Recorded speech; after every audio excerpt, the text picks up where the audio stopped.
Yo iki dulur, dusun ning wilayah Kabupaten Blora, Jawa Tengah sing berbatasan langsung karo Provinsi Jawa Timur. Dusun iki melok Desa Sendangrejo, Kecamatan Bogorejo. Dusun iki berbatasan karo Desa Jlodro, Kecamatan Kenduruan, Kabupaten Tuban. Dusun iki jenenge Dusun Tunggak Tiang, utawa wong-wong ya sering nyeluk Dusun Gakyang.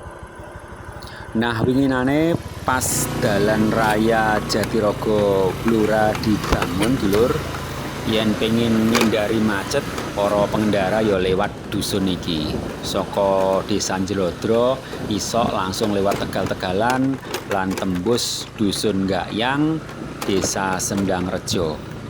Dalane wis iso dilewati roda papat dulur, timbangane macet berjam-jam, wong-wong luwih milih lewat Dusun Gakyang iki.